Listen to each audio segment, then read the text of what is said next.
Ja, herzlich willkommen zur ברוכים Pressekonferenz הבאים למסיבת von העיתונאים Bundespräsident של Steinmeier נשיא anlässlich des גרמניה Besuchs des israelischen פרנק ולטר Staatspräsidenten שטיינמאייר Herzog. לרגל Es הביקור gibt jetzt הממלכתי zwei של נשיא Statements und ישראל anschließend die Gelegenheit יצחק für הרצוג. Fragen und Herr אנחנו נשמע Bundespräsident, שתי הצהרות ותהיה הזדמנות לעיתונאים לשאול שאלות.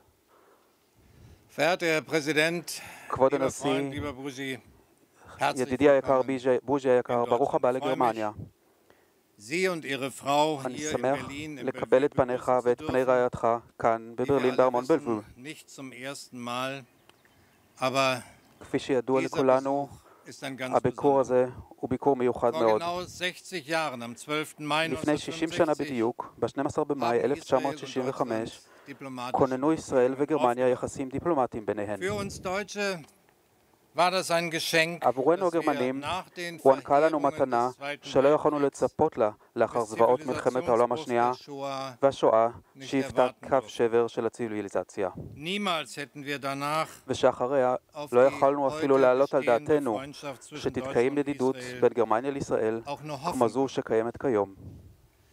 Umso mehr freue ich mich, dass wir אני dieses שמח עוד יותר Jubiläum שנציין את יום auf השנה eine הזה ganz besondere בדרך Art und מיוחדת מאוד, Weise würdigen werden, mit einem בביקור gemeinsamen כפול Doppelbesuch משותף in Deutschland בגרמניה und in ובישראל. Israel. Wir werden, verehrter Herr Präsident, lieber Freund, כבוד 3 Tage כבוד gemeinsam הנשיא, ידידי miteinander היקר, verbringen. נבלה Zuerst 3 hier ימים in יחד, Berlin, תחילה כאן בגרמניה dann in Israel, ולאחר מכן Tel בישראל, Aviv, in Jerusalem, בתל אביב, auch ירושלים im Kibbutz Be'eri, ובקיבוץ בארי. wo wir uns kurz nach dem 7. Oktober שם 2023 ביקרנו גם זמן קצר erstmals לאחר getroffen ה-7 haben. באוקטובר 2023, Und wir haben den Schrecken nicht ו- vergessen, auf den לא שכחנו את הזוועות אותן wir ראינו שם. würdigen mit diesem Doppelbesuch במסגרת nicht ביקור nur das כפול זה, Jubiläum, sondern die לא רק נציין את יום einzigartige השנה, Bedeutung.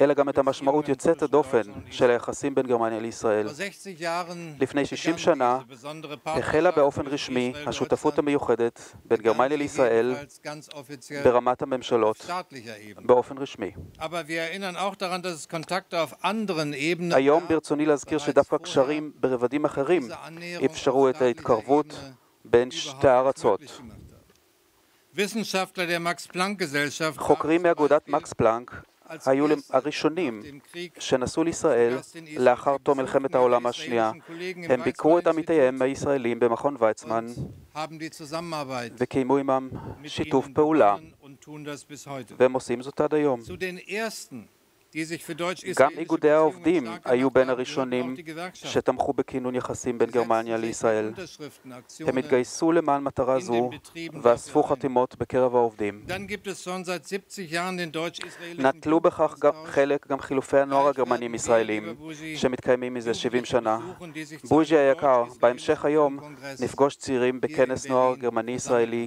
כאן בברלין.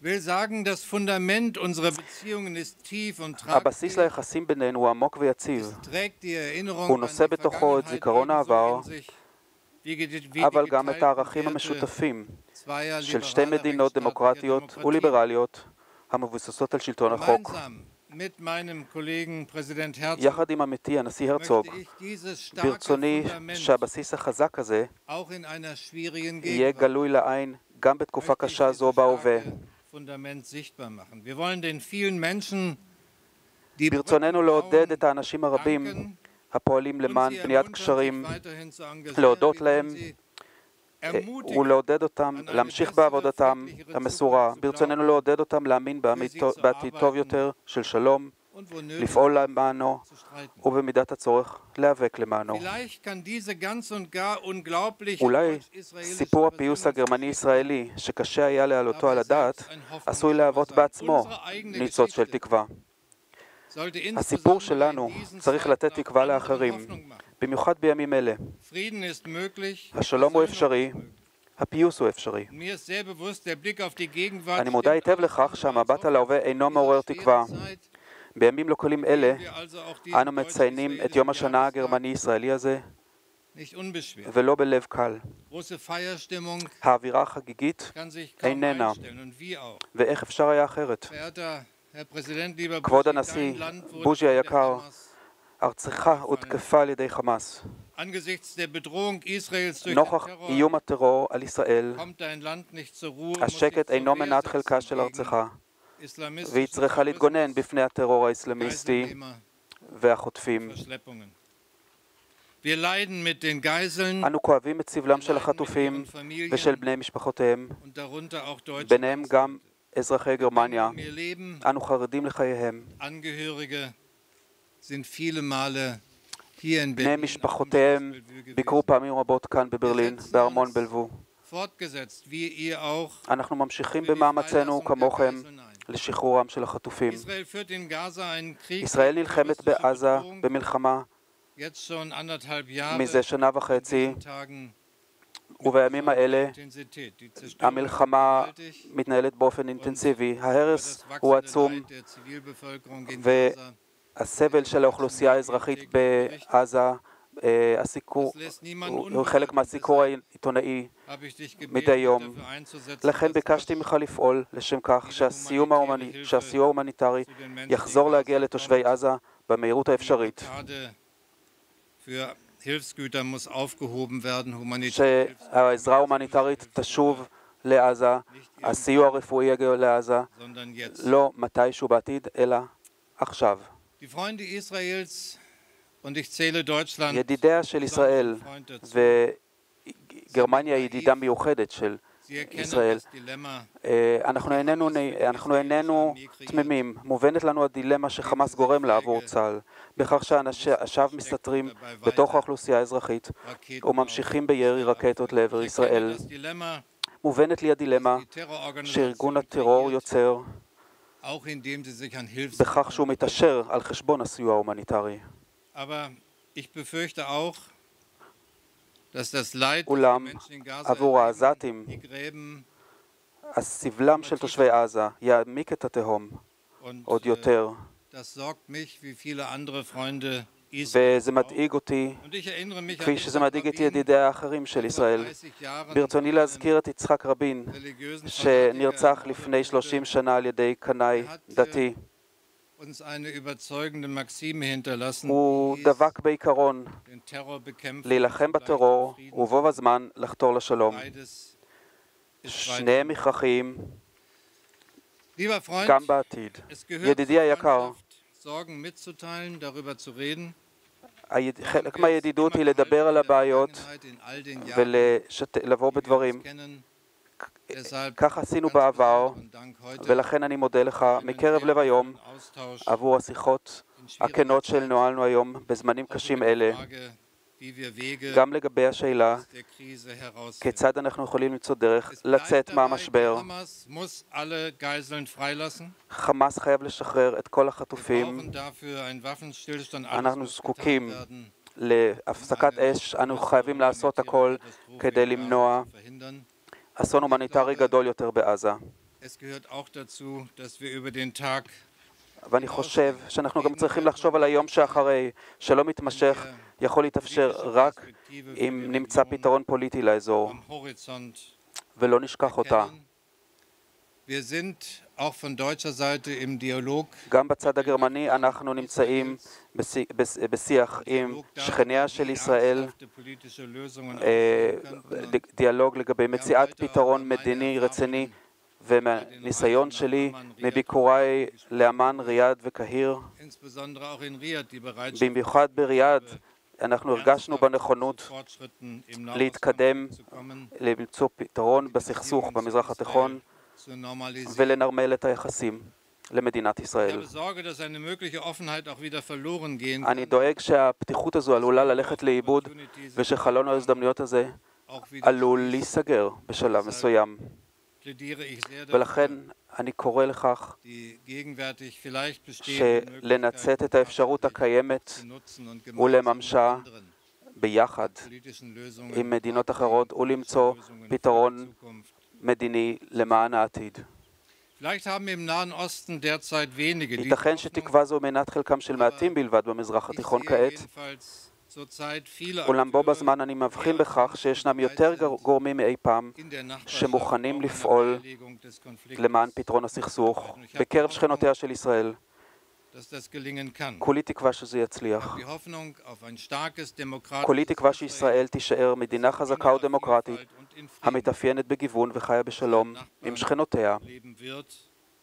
In den 60 Jahren, auf die wir heute schauen, ב-60 השנות שאנו מביטים עליהן היום, Israel für uns Deutsche עבורנו הגרמנים, immer mehr ישראל הפכה לעוגן של תקווה לעתיד טוב יותר. auf eine bessere Zukunft.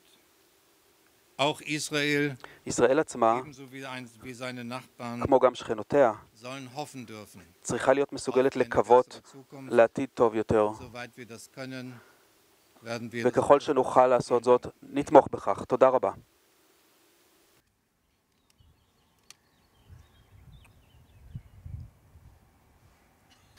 ידידי היקר, הנשיא פרנק וולטר שטיינמאייר. It's working?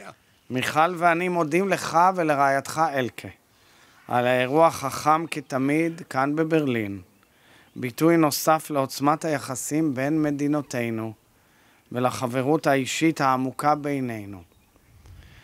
בהזדמנות זו אני גם מבקש לאחל ברכת הצלחה לקנצלר גרמניה הנכנס, פרידריך מרץ, ולממשלה הגרמנית הנכנסת כולה, ולהודות לקנצלר אולף שולץ ולממשלה שלו על תמיכתם בישראל בשעתה הקשה. בינינו, בין מדינותינו דיאלוג אמיץ, בין נשיאים, בין ממשלות, בין אנשי ציבור, וגם אם יש לעתים אי הסכמות, זה תמיד בחברות ובהוגנות. אנחנו מתחילים כאן היום מסע משותף. מסע בין עמים ובין מדינות. מסע של עבר, הווה ועתיד, שבליבו ציון 60 שנים מעוררות השראה של יחסים רשמיים בין גרמניה וישראל. כמה שנים לפני שהקשר נהפך רשמי, נפגשו בניו יורק לפגישה ראשונה והיסטורית מנהיגי שתי המדינות, ראש ממשלת ישראל דוד בן גוריון וקנצלר גרמניה קונרד אדנאואר. בפגישה סיפר בן גוריון על משפחתו שנספתה בשואה, ואמר, אחייניתי ושני ילדיה נשרפו על ידי הנאצים.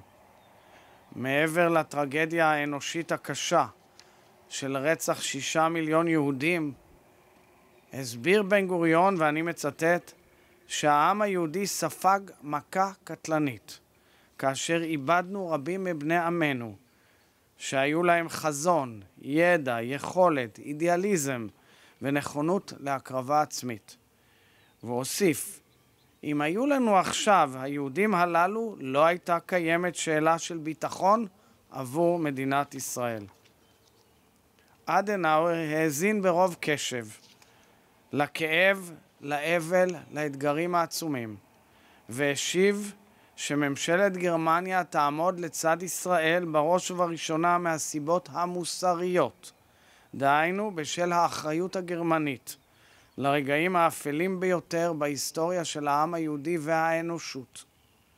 אבל גם מהסיבה שכפי שאמר אדנאואר, ישראל היא המבצר של המערב. והוא סיים באמירה נחרצת, לא נעזוב אתכם. השיחה בין שני המנהיגים הדגולים הייתה נדבך מרכזי בתהליך שלם ומכונן של ביסוס היחסים בין המדינות. תהליך שלדודי המנוח יעקב הרצוג היה חלק עצום בו, בין היתר כדיפלומט בכיר ומוערך, לימים מנכ"ל משרד ראש הממשלה, שאף עמד לצידו של דוד בן גוריון במפגש עם אדנאואר. היא ביטאה את שתי הרגליים עליהם התבססו היחסים בין ישראל וגרמניה, בניין ההווה והעתיד, על בסיס ערכים משותפים ואינטרס הדדי, וכן מחויבות בלתי מתפשרת לזיכרון השואה ולמאבק באנטישמיות. אבי, חיים הרצוג, היה קצין בצבא הבריטי, ממשחררי מחנות המוות מיני הנאצים במלחמת העולם השנייה, ולימים הפך לנשיא הישראלי הראשון שקיים ביקור ממלכתי בגרמניה באפריל 1987, בהזמנתו של הנשיא ריכרד פון וייצקר. הוא היטיב לתאר את שתי הרגליים של הקשר בינינו. במחנה המוות ברגן-בלזן הוא אמר בפירוש, ואני מצטט: לא סליחה איתי ולא שכחה, רק למתים זכות לסלוח ולחיים אין רשות לשכוח. אך בהמשך ביקורו הוא גם אמר: התרשמתי שיש גרמניה אחרת. גרמניה הוכיחה שהיא איננה חוששת לדון בעבר, דיון אמיץ ופתוח. ולימים טען אבי שמאז כינון היחסים הדיפלומטיים בין ישראל לגרמניה, פעלה גרמניה לחיזוקה של ישראל יותר מכל מדינה אחרת בעולם, למעט ארצות הברית. וזה כך גם היום, בחלוף כמעט 40 שנים מאותו ביקור היסטורי. ידידי הנשיא, גם בימים אלה, כפי שאמר אדנאואר, ישראל היא המבצר של המערב. למרות שכפי שנוהגים לומר אצלנו בפסח, בכל דור ודור עומדים עלינו לכלותנו, ישראל היא חומה בצורה למען העולם החופשי, למען הדמוקרטיה, למען האנושות והאנושיות. זו הסיבה שההנהגה האיראנית ושלוחותיה רבויה במוטיבציה אנטישמית מחרידה, מבקשת להשמיד את מדינת ישראל, מדינת הלאום של העם היהודי, כשבה בעת היא והשלוחות שלה מאיימות על העולם הדמוקרטי ועל יציבות האנושות כולה. אחת מזרועות התמנון האיראני, ארגון הטרור חמאס, עינה, שרף, אנס, רצח וחטף ב7 באוקטובר הכי הרבה יהודים מאז השואה. חמאס, כפי שציינת, עדיין מחזיק בעשרות חטופים ישראלים, בתנאים מחפירים, במצב קשה ביותר, בפשע מזעזע נגד האנושות. אני יודע היטב ובהערכה עצומה ובתודה כמה אתה, ידידי הנשיא שטיינמאייר, פועל למען החטופים ומשפחותיהם. ויחד איתך אני זועק מכאן לאנושות כולה, לפעול בכל דרך ובכל כוח, להביא לשחרורם הדחוף של כל החטופים הביתה לישראל, מי לשיקום ולביתו ומי לקבורה ראויה, עד האחרון שבהם. ההודעה על השחרור הצפוי של עידן אלכסנדר מעזה, וההודעה על השבתו של חלל מלחמת לבנון מ-1982, צבי פלדמן, מסוריה, הם רגעים מרגשים שממלאים אותנו תקווה. זאת תזכורת לכך שהעם ישראל לא מוותר ונלחם להשיב כל בן או בת. לא משנה אם יש לו דרכון אחד או שניים, לא משנה אם הוא חי או נרצח. מדינת ישראל חרתה על דגלה ערבות הדדית עמוקה, ואנחנו מחויבים להמשיך ולפעול בכל דרך להשיב את כל החטופים. כולם, כולם בדחיפות, כולם בנינו ובנותינו. אנחנו מקבלים בברכה, בחרדת קודש, בלב פועם את הבשורה שעידן אלכסנדר ישוחרר משבי החמאס. אני שולח חיבוק להוריו היקרים ולמשפחתו, לסבתא ורדה בן ברוך ולכל אוהביו, ומצפים לראותו בבית. עמידתם האמיצה והאצילית נגעה בלבבות כולנו. אני שולח חיבוק ענק של הזדהות לכל משפחות החטופים, הם כולם על לוח ליבנו. אני מדגיש שוב, מדינת ישראל לא מבחינה בין אזרח אחד למשנהו, ובוודאי שלא בין מי שמחזיק בדרכון זר או לא. כולנו בני אותה משפחה, כולנו שווים, כל החטופים שווים. החובה להשיב את כל החטופים היא חוב מוסרי וישראלי קדוש ומקודש, ואני קורא מכאן בזעקה גדולה לכל משפחת העמים, תחזירו אותם הביתה עכשיו עד האחרון שבהם. מכובדי הנשיא, אני מזכיר שזרוע נוספת של איראן, החות'ים בתימן, שגם הבוקר שיקרו טיל נגד ישראל. לא רק יורה טילים ועושה מאמצים כבירים לפגוע באזרחים ישראלים תמימים, אלא גם תקפה ותוקפת ספינות בים האדום, פוגעת בנפש וברכוש ופוגעת בכלכלה העולמית. לכל המעשים המתועבים האלה יש כתובת אחת ויחידה, טהרן. איראן מספקת לארגונים האלה תמיכה צבאית וכספית אדירה, ובלעדיה הם לא יכלו לבצע את הזוועות הללו. חובה למנוע מאיראן נשק גרעיני, צריך לעמוד מול איראן בנחישות, בעוצמה ובשותפות בינלאומית. זה לא רק אינטרס ישראלי, זה אינטרס כלל אנושי ועולמי. מכובדי, אנחנו בתקופה שבה אנטישמיות ושנאה משגשגות באירופה ובעולם כולו. שנאות רצחניות וישנות מרימות את ראשן וחוברות לכוחות האופל, המעוניינים להשמיד את מדינת היהודים. אסור להניח כמובן מאליו שאימת השואה תהיה ידועה לדורות הבאים, ולכן עלינו לפעול בכל כוחנו להנחלת הזיכרון ולמלחמת חורמה נגד השנאה, האנטישמיות והגזענות. בספר תהילים נאמר, סור מרע ועשה טוב. ואכן לאורך השנים מדינת ישראל עושה טוב, מושיטה יד לשלום, מבססת הסכם שלום ונורמליזציה בכל האזור. ואני אומר כאן בפירוש, אדוני הנשיא, לא נפסיק לחלום ולשאוף לשלום עם שכנינו, עם כל שכנינו, לרבות עם שכנינו הפלסטינים. גם אם קשה לראות זאת כעת, זה אפשרי וחייבים לחלום. ידידי הנשיא, פרנק היקר, זמן מועט לאחר הטבח הנורא, הגעת לישראל כדי לתמוך בנו ולהביע סולידריות. כך נוהג חבר אמיתי. בעת ביקורך עם רעייתך, הכרזת שזוהי מלחמה על קיומה של ישראל, אף אחד לא יכול לגנות את ישראל על כך שהיא מגנה על עצמה.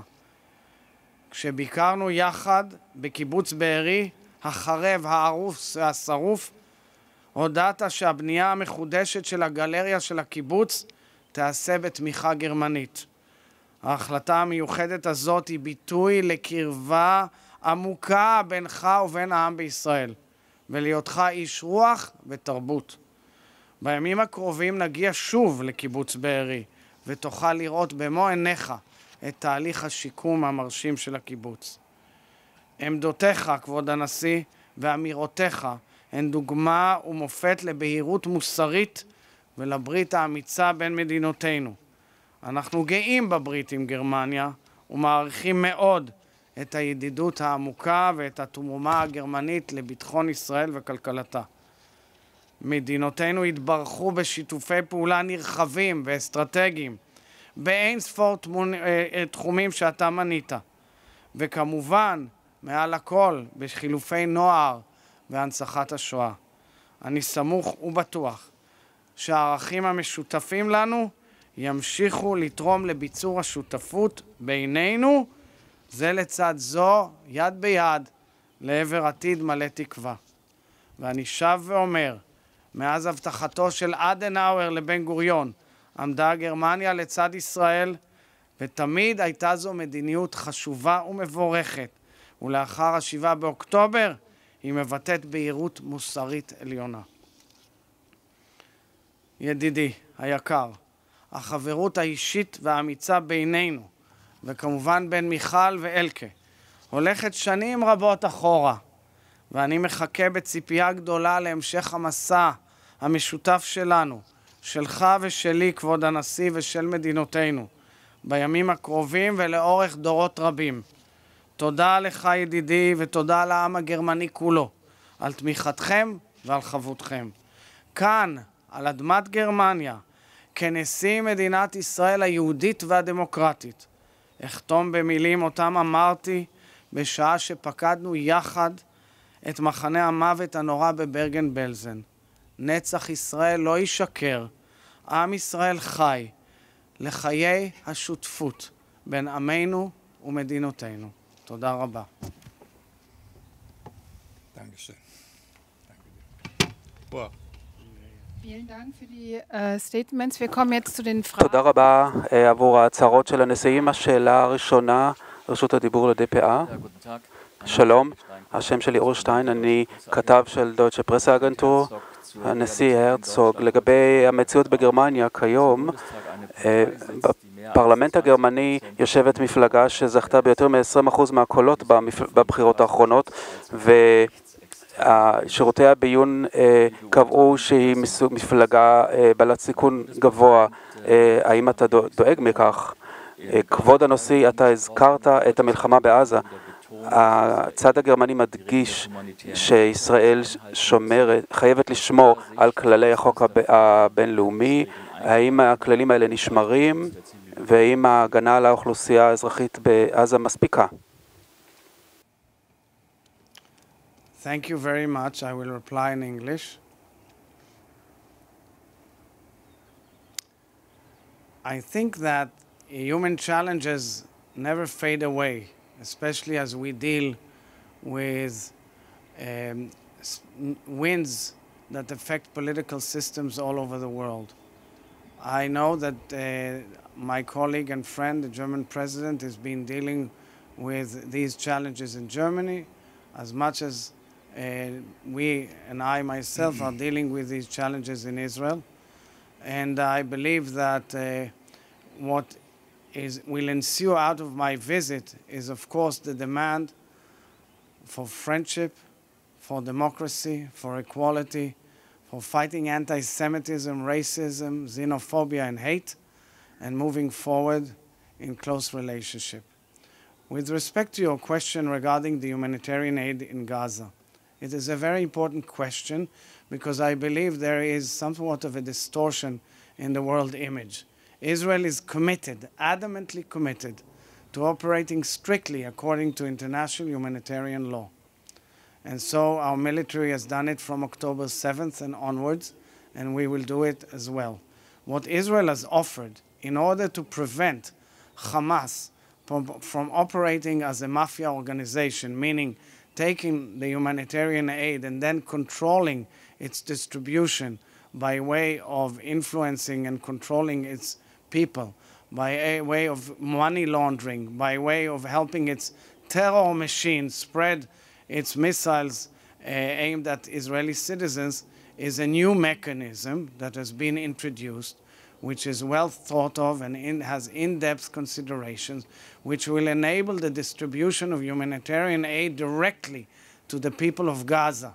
We call upon the international community, we call upon international NGOs and UN organizations to study the plan in depth, join hand in hand with us in helping the people of Gaza.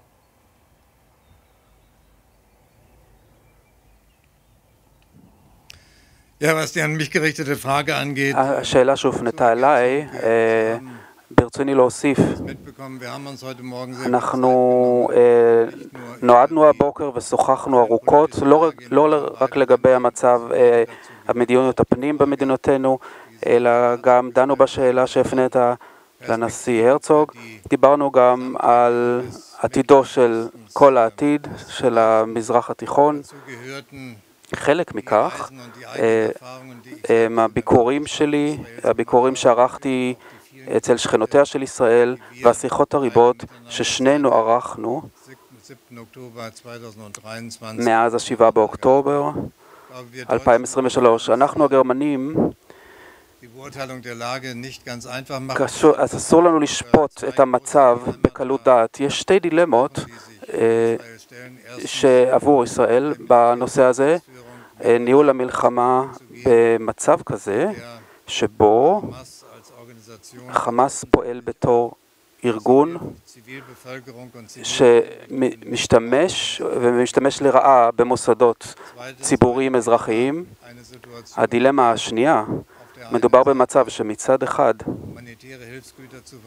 צריך להעביר עזרה הומניטרית, וחמאס מתאשר בעצם ופועל בצורה כזו בעת חלוקת הציוד, כך שהחמאס מתאשר מכך. אנחנו שוחחנו על כך שיחות ארוכות שהעזרה, הסיוע ההומניטרי חייב להגיע לאוכלוסייה שסובלת. אנחנו מתחשבים בכך שמנקודת המבט של ישראל, אונר"א איננה שותף ראוי, ולכן אנחנו צריכים למצוא אפשרויות אחרות ולבדוק אותן, לא רק בצורה בילטרלית בין האמריקנים לבין הישראלים, אלא להגיע לסיכומים דרך האו"ם, הארגונים של האו"ם שייכנסו לתמונה. מזכ"ל האו"ם ביום שלישי יבקר את שר החוץ הגרמני, ביום רביעי הוא יתארח אצלי כאן בארמון בלבוב, ולכן תהיה לי האפשרות גם לדבר על הנושא עם האומות המאוחדות. לא מתישהו, אלא כמה שיותר מהר לפעול למען שיפור המצב ההומניטרי של האוכלוסייה האזרחית. השאלות של גברת אנטוניה ימין. הנשיא הרצוג, בקרוב מאוד, אנחנו מקווים היום, צפוי להשתחרר עידן אלכסנדר. זה קורה היום אך ורק בגלל נשיא זר, בגלל הנשיא טראמפ. בשבי חמאס יש עדיין 59 חטופים, בהם למשל אלון אוהל, אזרח גרמני-ישראלי. האם אמא שלו צריכה לצפות שהנשיא שטיינמאייר יהיה זה שישחרר אותם? ומה אתה אומר היום לאמהות שהבנים שלהם עדיין בשבי חמאס? אתה אמרת את זה בהצהרה שלך, דרכון אחד בלבד לא אומר שהם לא ישוחררו, אבל המציאות מראה שלמי שיש שני דרכונים פשוט מקבל קדימות, כי מדינות אחרות מצליחות היכן שישראל נכשלת אולי. Und Herr Bundespräsident Steinmeier, Sie empfangen heute den israelischen Präsidenten. כבוד הנשיא שטיינמאייר, אתה מקבל היום את פניו של נשיא ישראל בתור ידיד, בתור כבד. זה לא ביקור קל. פרידריך מרץ אמר יום אחד אחרי הבחירות שראש הממשלה, שהוא יזמין את ראש ממשלת ישראל נתניהו לגרמניה למרות שקיים צו מעצר בינלאומי נגדו. הוא יזמין אותו. באופן אישי, האם אתה חושב שהזמנה כזו היא רעיון טוב? האם אתה חושב שזה רעיון טוב שגרמניה תזמין ראש ממשלה שהוצא נגדו צו מעצר בינלאומי? או האם גרמניה תימנע מכך?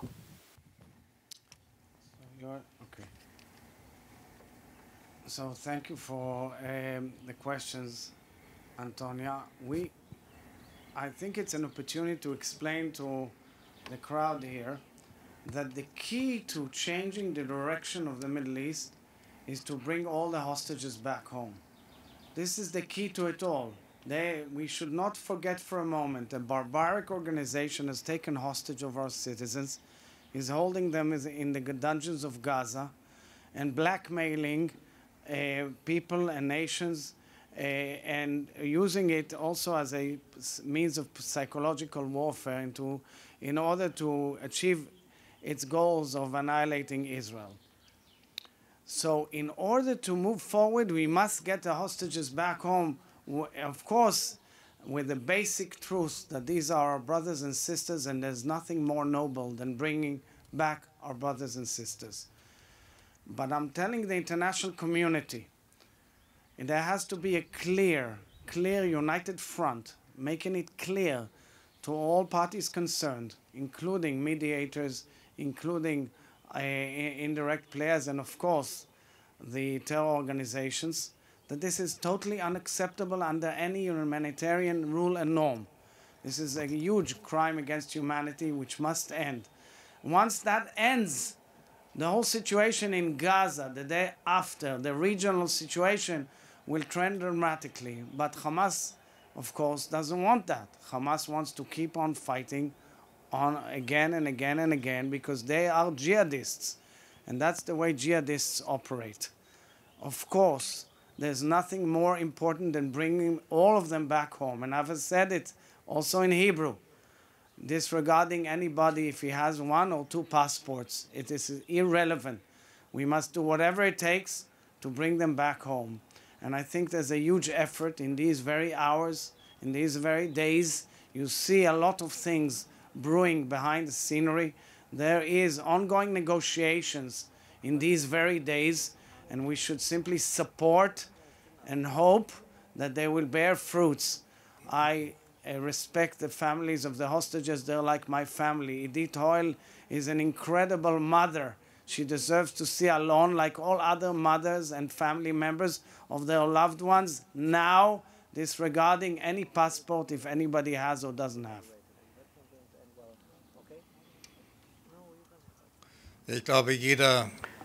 אני חושב שכל אחד מהנוכחים כאן יכול להיות מאושר שההחלטות לגבי שחרור החטופים, שהוא לא שצריך לקבל את ההחלטות האלה. אני לא נמצא במצבו של נשיא ישראל או של חבר בממשלת ישראל. אני קיבלתי את פניהם של בני משפחותיהם של חטופים או של חטופים שוחררו. שוחחתי איתם, האזנתי להם, ואני יודע עד כמה זה קשה עבור כל אחד בישראל, כל מי שנושא באחריות בישראל, לתת תקווה לאחרים, לנחם. אני בכל מקרה אסיר תודה, בוז'י יקר, שאנחנו בשנה וחצי האחרונה פעלנו יחד למען שחרור חטופים. פעלנו בצורה שהובילה לשחרורם של כמה חטופים, ואני מקווה שיעלה בידינו גם להביא לשחרורם של חטופים נוספים בשבועות או החודשים הקרובים, שנוכל לזכות לראות זאת, ושבני משפחותיהם יוכלו לקוות לכך. לגבי השאלה השנייה שהופנתה אליי, זוהי שאלה שצריך להפנות אותה לממשלת גרמניה. האם ראש ממשלת ישראל יוזמן לגרמניה או לא?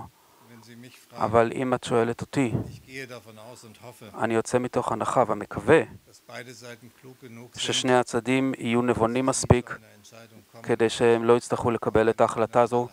האם יהיה צורך להוציא לפועל צו מעצר בינלאומי שהוצא נגד ראש ממשלת ישראל? שאלה נוספת לכתב האפצ"ת. מכתב האפצ"ת, כבוד נשיא ישראל, נשיא גרמניה, כפי שאמרתם, יחסי גרמניה וישראל נסדקו במידה מסוימת עקב המלחמה בעזה. אני מעוניינת להתמקד במדעים, בקשרים במדע שעיצבו את היחסים בהתחלה. בשני הצדדים נמתחת ביקורת ברורה לגבי התנאים ההומניטריים בעזה, גם מקרב חוקרים בישראל וכבוד נשיא גרמניה, גם מצד הפעילויות הפרו-פלסטינאיות כאן באוניברסיטאות בגרמניה. ברצוני להפנות מבט לעתיד של היחסים האלה לאור המצב. תודה.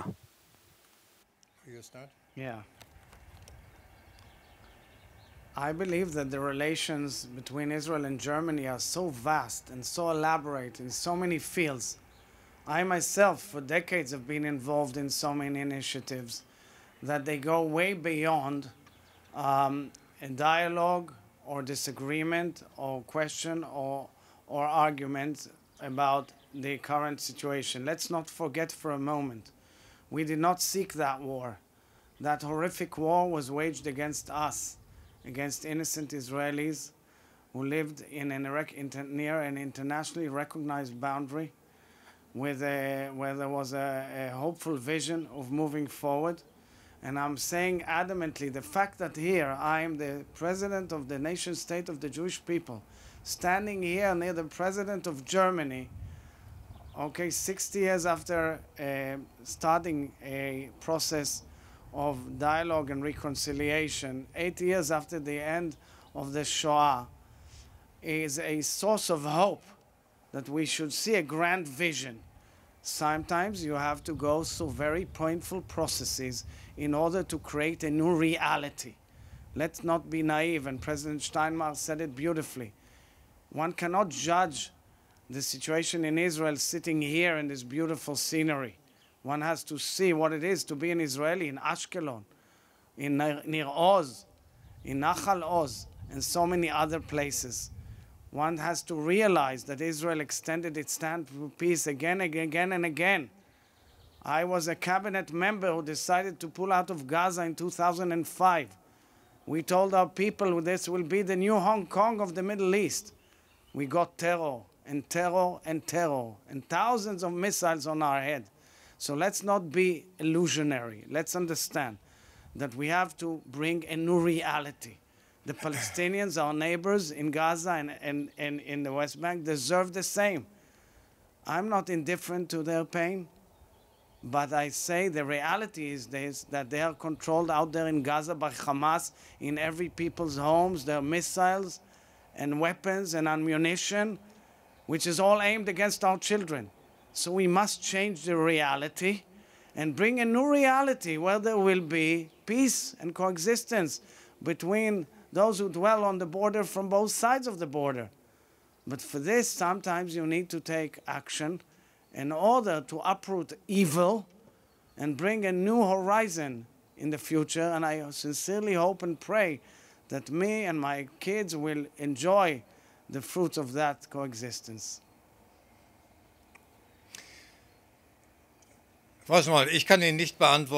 אני לא יכול להשיב לשאלה כיצד ובאיזה אופן אנחנו נציין 100 שנה לכינון יחסים דיפלומטיים בין גרמניה לישראל. אני יכול להתייחס להווה, אי אפשר לייפות את ההווה. כמובן שבמהלך השיחות שלנו אנחנו התייחסנו למציאות במזרח התיכון, אנחנו לא יכולים להתעלם ממנה כמובן. ורק להביט לאחור על עבר מפואר של 60 שנה זה לא מספיק, אבל אני מסרב פה בזמן לשפוט את המצב בצורה כזו שהוא מוביל לכיתוב נוסף במזרח התיכון ולקשיים בלתי פתירים ביחס לקשרים בין ישראל לגרמניה. ברצוני לומר זאת כי אני גם זוכר את השנה הראשונה שבה כיהנתי כשר חוץ ב-2005, כשהגיעו ידיעות לאחר הנסיגה מעזה, תוכנית ההתנתקות, את הביקור הראשון שערכתי הוא היה בקיץ 2006 במהלך מלחמה, ואנחנו ניסינו לתרום לכך שהעימות הצבאי שהיה אז לצה"ל עם החיזבאללה יסתיים בהפסקת אש ואפשרות להתפתחות של שלום בין ישראל ללבנון. מאז הייתי בטח 25 עד 30 פעמים בישראל,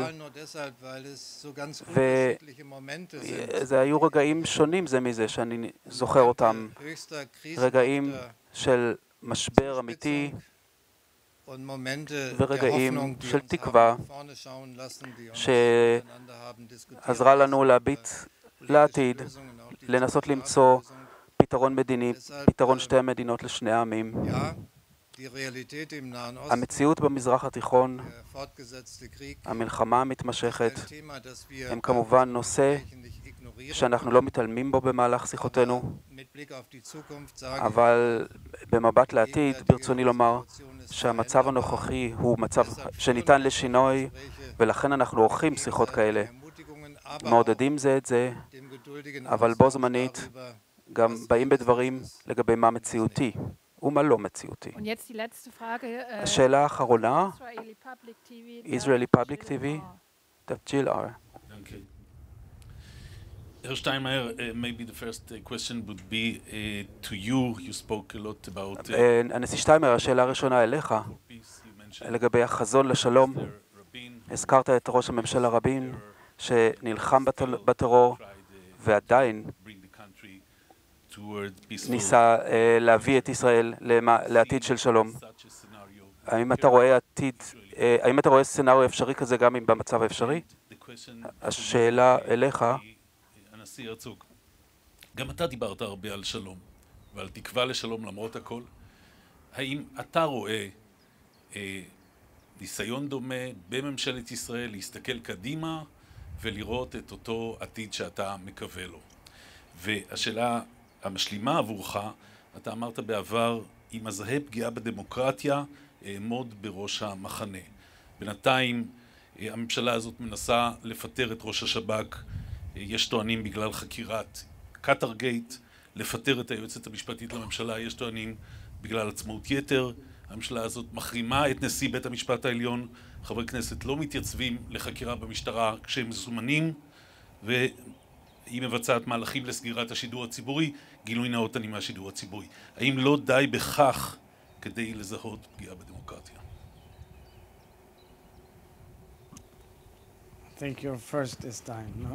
Ja, was die an mich gerichtete Frage לגבי השאלה שהופנתה אליי, התשובות לא קל לתת תשובות לשאלות האלה, ולכן אני נמצא בדברים לעתים קרובות עם הצד הישראלי, אבל לא רק איתם, אלא עם גם גורמים נוספים אחרים באזור. ומניסיוני, במיוחד בביקורי האחרונים בקהיר, באמן, בדוחה ובעיקר בריאד, שבעבר לא הייתה נכונות כל כך גדולה, כל כך בצד הערבי כמו היום, להשתתף ולמציאת פתרון לאזור, ולכן הזכרתי בתחילת דבריי במסיבת העיתונאים הזו, יש פתיחות אצל שותפים ערבים רבים שלא ראיתי אותה בעבר. ולכן מדובר פה בחלון הזדמנויות שצריכים לבחון האם כל הצדדים משחקים משחק הוגן ורציני. אם מדובר בחלון הזדמנויות, אנחנו יודעים שחלונות כאלה עלולים גם להיסגר. ולכן חייבים לנקוט בכל המאמצים, גם מהצד הישראלי, לעבור במגע עם שכנותיה, לגשש מהן האפשרויות ולראות האם המדינות השכנות יכולות לתרום לנורמליזציה ולהביא לשלום מתמשך באזור. So I would say that when we judge historical processes, we cannot just take a specific moment. What we should take into account this week, we are looking at President Trump's visit to the region. We are seeing the release of Idan Alexander. We know that there is an intense dialogue, and I hope it really, truly hope and pray every second that it will bear fruit. And I said that's the key to a major change. There is nothing I want more than to shake the hands of Sheikh Mohammed bin Salman, the Crown Prince of Saudi Arabia, as a rapprochement between Jew and Muslim in the region. And I believe that this is the exact historic challenge. Are we moving towards inclusion of Israel in the region, which is a historic process which started with President Sadat in 1977, then with Jordan, then with UAE and Bahrain and Morocco in the Abraham Accords, and what's the next step? Or are we caving into radical forces who want to block it? And they're using every possible way with their empire of evil from Tehran and their proxies. And I believe the historic movement is for inclusion of Israel in the region. And we should do everything possible, both employing our capabilities to defend ourselves and extending our hands for peace and dreaming of peace and reaching it. It's not easy at all in the current circumstances, but that's exactly why we're standing here to show that there's possible hope. And relating to your question about Israeli democracy, I'm a staunch believer in Israeli democracy. I say the utmost majority of Israeli public defends and protects Israeli democracy and its institutions, defend and protect its law courts and its desire to adhere to laws and to judgment, to object to any call of radicalization, and of course, and most importantly, to have a dialogue within Israeli society. As president of the state, of course, I'm seeing the internal challenges all the time and I monitor them. And I assure you, I see myself as an utmost defender of Israeli democracy.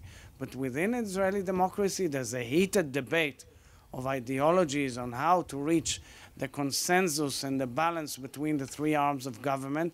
And I adamantly propose again and again to sit down and legislate this balance, as I proposed in 2023. And of course, next year, or perhaps earlier, who knows, there will be elections and the Israeli public will make its determination. Vielen Dank, damit ist die Pressebegegnung beendet.